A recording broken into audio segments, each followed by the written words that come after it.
ఏం లేదు. Happy Holi, happy Holi. Okay, వాళ్ళు యువతులైతే పర్ఫార్మెన్స్ చేస్తున్నారు. మరికొందరితో మనం మాట్లాడించే ప్రయత్నం చేద్దాము. సో ఇక్కడ చాలా వరకు ఉన్నారు, పెద్ద ఎత్తున వాళ్ళందరూ కూడా ఉన్నారు. ఒకసారి మాట్లాడదాము. సో చెప్పండి బ్రదర్, ఎలా ఉంది? సూపర్ ఎలా ఎంజాయ్ చేస్తున్నారు? Super super happy Holi. ఎప్పుడైనా వచ్చారా? ఇదే first time? First time feel ఎలా ఉంది? బాగుంది బాగుంది. మీ ఫ్రెండ్స్ అంతా మా రిలేటివ్స్ కజిన్స్ సరే సరే కదా, కజిన్స్ తో వచ్చారు.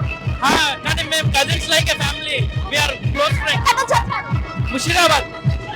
ఎలా ఉంది ఓవరాల్ గా? చాలా బాగుంది. లాస్ట్ టైం అక్కడే వేసిల్లు, ప్రజెంట్ ఇక్కడ వేస్తున్నారు. బాగుంది, we are enjoying a lot. Thank you. So ఈ విధంగా వాళ్ళు చేస్తున్నారు. సో మరికొంతమంది తో మాట్లాడే ప్రయత్నం చేద్దాము. కొంతమంది ఫ్యామిలీస్ తో, కొంతమంది ఫ్రెండ్స్ తో, మరి